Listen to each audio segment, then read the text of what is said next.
Saya Datuk Seri Mustafa Ali. Jadi saya ni adalah Presiden APSA, Asia Pacific Security Association, dan juga penasihat kepada Persatuan Industri Keselamatan Malaysia. Buat masa ini saya adalah pengurusi eksekutif AHM Consultancy Security Services Sdn Bhd. Jadi dalam industri keselamatan ini saya telah melibatkan diri dalam Persatuan Industri Keselamatan Malaysia.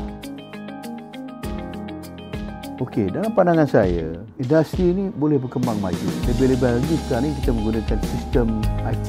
Contoh, kita gunakan drone sekarang ya, drone, dan juga kita menggunakan konsep IT ini di mana kita akan dapat memantau ataupun mengawal selia pergerakan keselamatan di jauh daripada kawasan-kawasan operasi kita. Selain pada itu juga, dengan adanya industri ini, kita dapat membantu syarikat-syarikat perkilangan, syarikat-syarikat di luar negara untuk melabur ke dalam Malaysia, dan juga mereka-mereka yang nak memajukan industri yang besar, industri berat umpamanya, iaitu macam LRT, ECRL dan sebagainya. Ini adalah satu-satunya program yang mana bahawasanya mereka ni sentiasa dalam keadaan yang selamat dan selesa dengan adanya syarikat-syarikat kawalan keselamatan yang mempunyai pengawal-pengawal keselamatan yang terlatih. Umpamanya selain daripada intelligence yang kita dapati semasa orang datang ke bank, dan juga mereka-mereka yang melakukan perkara ini, banyak crime ataupun penipuan wang-wang palsu umpamanya, dan banyak lagi boleh dibantu oleh syarikat keselamatan ini. Jadi dalam pandangan saya, dalam masa 5 tahun lagi,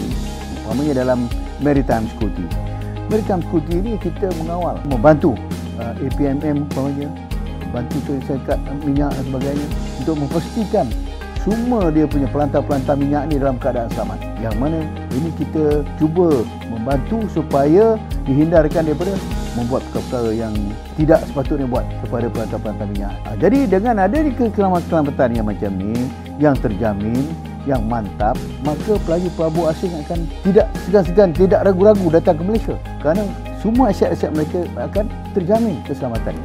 Jadi oleh itu saya haraplah kerajaan Malaysia juga memberi bantuan kepada security company supaya dapat mereka ni berjalan lebih jauh lagi untuk melaksanakan industri keselamatan. Kapten Najmudin adalah seorang yang berwawasan. Saya mengalami beliau hampir lebih daripada 15 tahun. Kerana beliau juga terlibat dalam industri keselamatan ini sudah lama. Jadi oleh demikian, saya nampak kapten ini mempunyai wawasan dan seorang yang rajin, dan juga mempunyai wawasan yang jauh. Dia sentiasa seorang yang berdisiplin dan sentiasa menetapi masa kalau setiap mesyuarat dan sebagainya. Dia seorang yang tulus ikhlas, yang rajin bekerja. Turun ke padang. Sebabnya security ini kita kena turun ke padang. Kalau tak turun ke padang kita tak tahu.